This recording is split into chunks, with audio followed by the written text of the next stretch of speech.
Hello students, how are you all? I am Neha Rajvanshi and I welcome you all in today's class.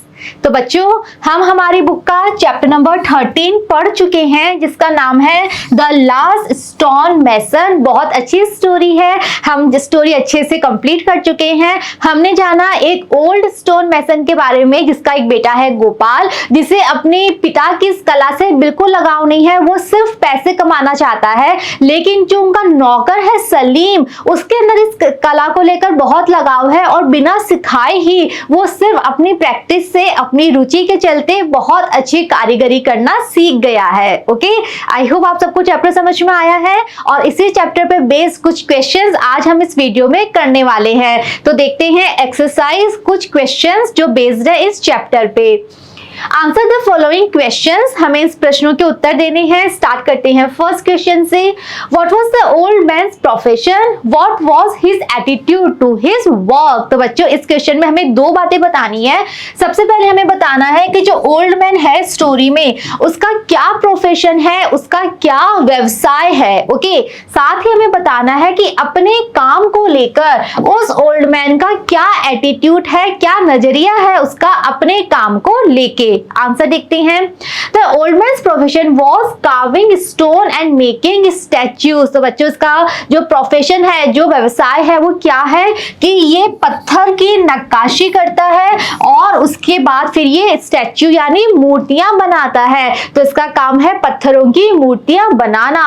He was dedicated to his work. अब हम बात कर रहे हैं अपने काम को लेकर उसका क्या नजरिया है। तो अपने काम को लेकर वो पूरी तरह से डेडिकेटेड है, समर्पित है। For him work is worship, और उसके लिए काम ही पूजा है। अपने काम के प्रति वो बहुत ज्यादा समर्पित है, बहुत लगाव है उसका अपने काम से।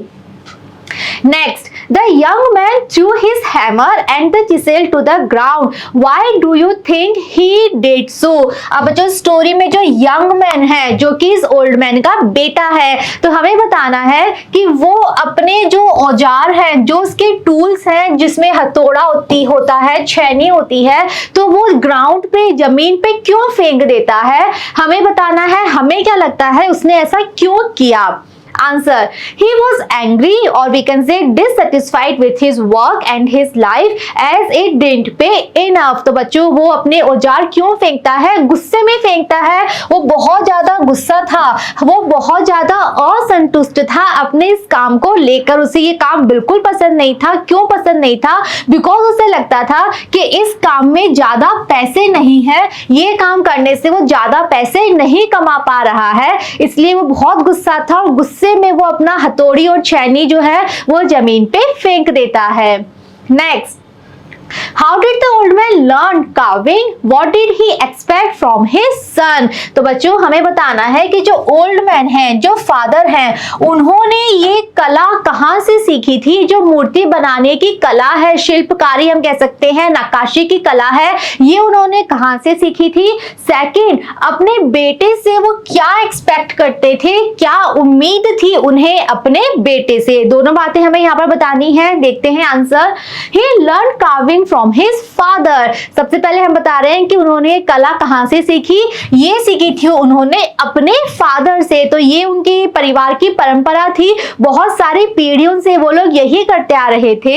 He expected his son to carry forward his traditional craft, और इसीलिए अपने बेटे से वो यही उम्मीद करते थे कि वो भी इस काम को सीखेगा, बिकॉज ये उनका पारंपरिक काम था, उनके परिवार की पारंपरिक कला थी ये। तो वो चाहते थे कि उनका बेटा भी ये काम सीखेगा और इस कला को वो आगे ले जाएगा, आगे बढ़ाएगा।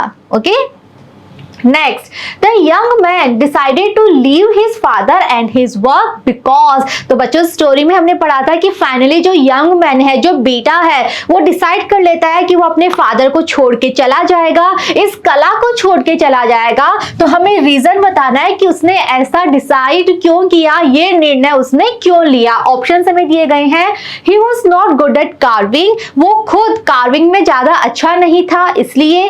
He did not love his father, वो अपने फादर को प्यार नहीं करता था। He wanted to earn more money, वो ज्यादा पैसे कमाना चाहता था। He wanted to enjoy city life, या फिर वो शहर जाकर शहरी जीवन जीना चाहता था। तो बच्चों वो जो रीजन बताता है वो ये बताता है कि इस काम में ज्यादा पैसे नहीं है, इसीलिए वो आगरा जाकर ऐसा काम करना चाहता था जिसमें ज्यादा पैसे मिल सके। तो वो सिर्फ पैसों के लिए अपने फादर को और इस काम को छोड़कर चला जाता है। ओके, तो आंसर है option C. Next question, What was the young man's opinion about his father's work? तो बच्चों हमें बताना है कि जो यंग मैन है, जो बेटा है, उसकी क्या ओपिनियन है, उसकी क्या राय है अपने फादर के इस काम को लेकर। तो वो क्या सोचता है अपने फादर के इस काम के बारे में, वो हमें बताना है। Answer, he thought his father's work didn't fetch money। तो बच्चों उसे अपने फादर का काम बिल्कुल पसंद नहीं है, बिकॉज उसको लगता है कि इस काम ने उनको कुछ नहीं दिया जीवन में, बिकॉज इस काम में ज्यादा पैसे नहीं है, ज्यादा पैसे वो नहीं कमा पा रहे हैं। Okay, next, what did Gopal suggest to his father? What was his father's response? इस क्वेश्चन में बच्चों सबसे पहले हमें बताना है कि गोपाल अपने फादर को क्या सजेस्ट करता है, क्या सलाह देता है, और साथ ही हमें फादर का रेस्पॉन्स, फादर ने क्या प्रतिक्रिया की, वो हमें बताना है। दोनों चीजें हमें लिखनी है। देखते हैं answer. He suggested that his father should shift to Agra and change his profession। तो बच्चों वो अपने फादर को सलाह देता है कि उसके फादर को आगरा शिफ्ट हो जाना चाहिए, जहां वो रहते हैं वो जगह छोड़ के आगरा चले जाना चाहिए, और साथ ही जो प्रोफेशन है, जो व्यवसाय है मूर्ति बनाने का, उस व्यवसाय को भी चेंज कर लेना चाहिए। ये उसकी सलाह थी। The old man's response was that it was service to God and that he wanted to keep the 100-year-old tradition and continue to do his work. लेकिन जो ओल्ड मैन है उनका क्या रिस्पॉन्स है, वो क्या आंसर देते हैं, वो कहते हैं कि नहीं, वो इस काम को नहीं छोड़ेंगे, बिकॉज ये सिर्फ काम नहीं है, ये उनकी सेवा थी भगवान के लिए, और साथ ही साथ ये उनके परिवार की एक परंपरा है जो कि पिछले 100 सालों से चली आ रही है। इसीलिए वो इस परंपरा को नहीं तोड़ेंगे, और ये जो काम है मूर्ति बनाने का, यही काम करना वो कंटिन्यू रखेंगे, यही काम करना वो जारी रखेंगे। तो जो फादर है वो अपने बेटे की सजेशन को, सलाह को बिल्कुल भी नहीं मानते हैं। Next, when Salim came to the old man to serve him tea, his voice was filled with concern. What do you think Salim was concerned about? तो चैप्टर में बच्चों हमने पढ़ा था कि जब सलीम ओल्ड मैन के पास आता है टी लेकर, चाय लेकर, तो वो जब बात कर रहा था सलीम, तो उसकी जो आवाज थी, उसकी आवाज चिंता से भरी हुई थी। यस, हमें बताना है, क्वेश्चन यहाँ पर ये है, हमें क्या लगता है कि सलीम किस बात को लेकर चिंतित था, किस बात की उसे चिंता थी, हमें क्या लगता है वो हमें बताना है। Answer, his concern was about the old man's physical condition. तो बच्चों वो चिंतित था, क्यों? बिकॉज जो ओल्ड मैन है उनकी फिजिकल कंडीशन, उनकी शारीरिक स्थिति ज्यादा अच्छी नहीं थी, वो बहुत थके हुए थे, वो बहुत कठिन परिश्रम कर रहे थे, और इसी वजह से जो सलीम था वो इतना ज्यादा चिंतित था। Okay, next, who was Salim? What was his relation with the old man? हमें बताना है यहाँ पर सबसे पहले सलीम कौन था, सेकेंड ओल्ड मैन के साथ सलीम का क्या रिलेशन था, क्या रिश्ता था सलीम और ओल्ड मैन में। Answer, Salim was an orphan boy who worked in the stone mason's house। Salim कौन था? सलीम एक अनाथ बच्चा था, ऑर्फन अनाथ, तो वो एक अनाथ बच्चा था, और इस स्टोन मैसन के घर में, इस पत्थर का जो कारीगर था, इसके घर में वो काम करता था। सर्व्ड हिम टी, वो उसके लिए चाय भी बनाता था, and took care of him, और स्टोन मैसन की वो देखभाल करता था। He was a servant boy and the old man was his master. और सलीम और ओल्ड मैन का रिश्ता क्या था? ये रिश्ता था कि सलीम तो सर्वेंट था, नौकर था, और ओल्ड मैन उसका मास्टर था, उसका मालिक था।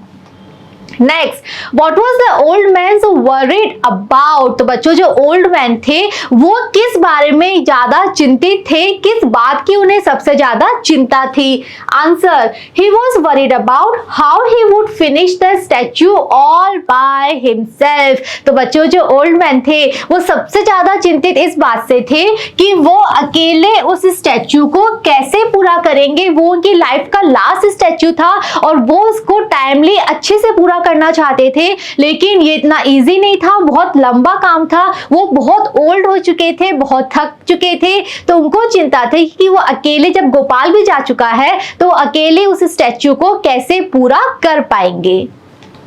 Next, Why did he wish Gopal was with him? तो बच्चों ऐसे समय में वो क्यों ये विश कर रहे थे, उनकी इच्छा क्यों थी कि गोपाल उनके साथ होता, गोपाल उनके पास होता, इस बात की इच्छा उनके मन में क्यों थी? Answer, he wished Gopal was with him to help him to finish the statue because he himself was too weak to use the hammer vigorously। तो बच्चों वो चाहते थे कि गोपाल उनके साथ हो और दोनों मिलके उस स्टैच्यू को पूरा करें। क्यों? बिकॉज वो खुद तो बहुत ज्यादा वीक थे, बहुत ज्यादा ओल्ड हो चुके थे, बहुत ज्यादा थक चुके थे, इसीलिए अपनी स्ट्रेंथ वो खो चुके थे। उनके अंदर इतनी स्ट्रेंथ नहीं थी कि वो अपने हैमर को पहले की तरह विगरसली यूज करें, पूरे जोश के साथ यूज करें, पूरी ताकत के साथ यूज करें, ऐसा वो नहीं कर पा रहे थे। इसीलिए वो चाहते थे कि गोपाल वहां हो, उनके साथ हो और उनकी हेल्प वो करे। Okay. Next, when the old man opened his eyes, he found himself on the cot in his room. Who do you think put him on the cot? तो बच्चों हमने चैप्टर में एक सेंटेंस पढ़ा था कि जब ओल्ड मैन को होश आता है, जब वो अपनी आंखें खोलते हैं तो वो पाते हैं कि वो अपने बेडरूम में पलंग पर लेटे हुए हैं। ये हमने पढ़ा था सेंटेंस। क्वेश्चन हमारा ये है कि हमें क्या लगता है उन्हें पलंग पर किसने लेटाया? बिकॉज उनको तो वर्कशॉप में वो बेहोश हो गए थे, तो वहां से उठाकर उनको पलंग पे किसने लेटाया, हमें बताना है। Answer, I think Salim put him on the cot, because उस समय वहां और कोई भी नहीं था, ओल्ड मैन और सलीम में दो लोग ही थे, इसीलिए हमें लगता है कि सलीम ही वो व्यक्ति था जिसने ओल्ड मैन को वर्कशॉप से ले जाकर बेड पर लिटा दिया। Next, the old man heard the sound of strong blows of hammer on chisel. What was the first thought that came to his mind? तो बच्चों जब ओल्ड मैन को होश आता है तो उन्हें आवाज आती है कि कोई छेनी का यूज कर रहा है, हथौड़े से छेनी पर प्रहार कर रहा है, वो आवाज उन्हें सुनाई देती है। हमारा क्वेश्चन ये है कि वो आवाज सुनने के बाद उनके माइंड में सबसे पहली बात क्या आती है, उनके माइंड में सबसे पहला विचार क्या आता है? Answer, he thought his son Gopal had come back। तो उनके माइंड में सबसे पहली बात ये आती है कि उनको लगता है कि जो उनका बेटा है गोपाल वो लौट आया है और वही वर्कशॉप में बैठा मूर्ति बना रहा है। Next, why did the old man admire Salim? हमें बताना है कि जो ओल्ड मैन है वो सलीम को एडमायर, सलीम की प्रशंसा क्यों करते हैं। मतलब जब उन्होंने देखा फर्स्ट टाइम कि सलीम बैठा हुआ है, वो मूर्ति बना रहा है, तो उन्हें बहुत गुस्सा आता है, लेकिन फिर वो जो गुस्सा है उसकी जगह एडमायरेशन, प्रशंसा का भाव आ जाता है। तो हमें बताना है कि क्यों वो सलीम की प्रशंसा कर रहे थे। Answer, Salim's concern for the old stone mason, his timely help in carving the statue and his skill in carving made the old man admire Salim. तो ओल्ड मैन सलीम की प्रशंसा क्यों कर रहे थे? सबसे पहला रीजन तो सलीम था, वो ओल्ड मैन को लेकर बहुत ज्यादा चिंतित था। सेकंड, जब ओल्ड मैन को जरूरत थी, आवश्यकता की, उसी समय सलीम ने वो मदद, वो जो हेल्प चाहिए थी ओल्ड मैन को, वो सलीम ने करी। थर्ड, जब वो मूर्ति बना रहा था तो उसकी जो स्किल, उसकी जो कुशलता थी, वो इतनी परफेक्टली मूर्ति बना रहा था कि वो देखकर जो ओल्ड मैन है वो सलीम की प्रशंसा करते हैं। Next, why did the old man believe that there was nothing that he could teach Salim? Salim जब बच्चों कहता है ओल्ड मैन से कि आप मुझे सिखाना, मैं सीख जाऊंगा, तो ओल्ड मैन ने कहा था कि मैं तुम्हें कुछ नहीं सिखा सकता, ऐसा कोई काम नहीं है जो मैं तुम्हें सिखाऊं। हमें बताना है ओल्ड मैन ने ऐसा क्यों कहा था, क्या मतलब है इस बात का कि मैं तुम्हें और कुछ भी नहीं सिखा सकता। Answer, Salim was carving the face of the statue like an expert craft craft man. तो बच्चों जब ओल्ड मैन ने देखा कि सलीम मूर्ति बना रहा है तो उस समय सलीम स्टैचू का फेस बना रहा था, और वो भी कैसे, जैसे कोई एक्सपर्ट कारीगर हो, जैसे कोई पारंगत कारीगर हो, इसी तरह सलीम जो था वो फेस बना रहा था। So the old man believed that there was nothing that he could teach Salim. इसीलिए ओल्ड मैन ने कहा कि तुम ऑलरेडी इतने परफेक्टली काम कर रहे हो, तुम ऑलरेडी एक्सपर्ट की तरह काम कर रहे हो, तो अब मैं तुम्हें क्या सिखाऊंगा, तुम्हें तो सब कुछ पहले से ही आता है। Next, the old man was stunned to see Salim working on the statue because जैसे ही ओल्ड मैन ने देखा कि सलीम स्टैचू पे काम कर रहा है, ये देखते ही ओल्ड मैन आश्चर्यचकित हो गए थे। हमें रीजन बताना है बिकॉज, क्यों हो गए थे वो आश्चर्यचकित। हम कंटिन्यू कर रहे हैं। Because he had expected to see Gopal. Old man इसलिए आश्चर्यचकित हो गए थे बिकॉज उनको लग रहा था कि मूर्ति कौन बना रहा है, गोपाल बना रहा है। And because Salim was working on the face of the statue like a perfect sculptor because he had not expected that Salim could carve stone। और सेकंड, जब उन्होंने देखा कि सलीम बना रहा है और सलीम उस समय फेस बना रहा था, और किसकी तरह, एक परफेक्ट स्कल्प्टर की तरह, एक पारंगत कारीगर की तरह वो काम कर रहा था। और ओल्ड मैन ने कभी नहीं सोचा था कि सलीम को मूर्ति बनानी आती है, इसीलिए वो इतने ज्यादा आश्चर्यचकित हो गए थे। Next, Salim was able to help the old man in finishing the sculpture because हमें बच्चों अगेन रीजन बताना है कि जो सलीम था वो ओल्ड मैन की हेल्प कर पाया मूर्ति को पूरा करने में। क्यों कर पाया? Reason, because he had been practicing carving secretly at the quarry. वो इसीलिए हेल्प कर पाया बिकॉज पिछले 2 सालों से सलीम क्या कर रहा था, प्रैक्टिस कर रहा था मूर्ति बनाने की। कहां पर? क्वेरी खान में। तो वहां पे जहां खान थी वहां पे सलीम पिछले 2 सालों से सीक्रेटली, बिना किसी को पता चले, चुपचाप प्रैक्टिस कर रहा था। इसीलिए आज वो इतनी अच्छी मूर्ति, इतना अच्छा फेस वो बना पाया। Next, read the following statement and write true, false or not sure against each one। हमें बच्चों को सेंटेंस दिए गए हैं, सेंटेंस हमें रीड करने हैं और बताना है कि ये सेंटेंस सही है या गलत। देखते हैं। First, the old man was committed to his work. जो ओल्ड मैन है, जो फादर है, वो अपने काम को लेकर पूरी तरह से समर्पित थे। Yes, it's a true statement. वो पूरी तरह से समर्पित थे, अपने काम को लेकर उनका बहुत ज्यादा लगाव था। Second, Salim was an orphan boy. Salim एक अनाथ बच्चा था। यस, ये भी एक ट्रू स्टेटमेंट है। सलीम के माता पिता नहीं थे, वो एक अनाथ बच्चा था। Next, Salim lived with the old man in his room. क्या सलीम ओल्ड मैन के साथ ओल्ड मैन के रूम में रहता था? नहीं, ये एक रॉन्ग स्टेटमेंट है। सलीम ओल्ड मैन के रूम में नहीं रहता था, वो वहां रहता था, काम करता था, बट वो अलग से रहता था, खदान के पास, खान के पास रहता था। वो ओल्ड मैन के रूम में नहीं रहता था। Next, Gopal was an ambitious boy and wanted to earn more. Gopal जो ओल्ड मैन का बेटा है वो बहुत एम्बिशियस कहते हैं, महत्वाकांक्षी, जिसके जीवन में बहुत सारी इच्छाएं हैं। क्या गोपाल इस तरह का बॉय था?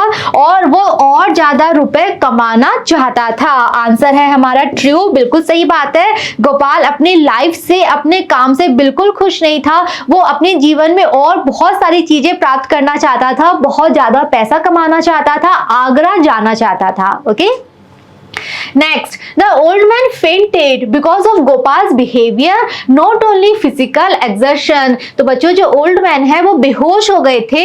क्यों? फिजिकल एक्सर्शन के साथ साथ जो गोपाल का बिहेवियर था उसकी वजह से भी। तो बच्चों हम कह सकते हैं हाँ ये सही बात है, फिजिकली तो वो वीक हो गए थे, फिजिकली वो कमजोर थे, थक गए थे, लेकिन मेंटली वो बहुत दुखी थे अपने बेटे गोपाल के बिहेवियर की वजह से। तो हाँ ये सही बात है कि वो फिजिकली भी एक्सर्शन यानी बहुत थकान उनको हो गई थी, और मानसिक रूप से भी वो बहुत दुखी थे अपने बेटे की वजह से, और इन्हीं सब रीजंस की वजह से फाइनली वो बेहोश हो गए थे।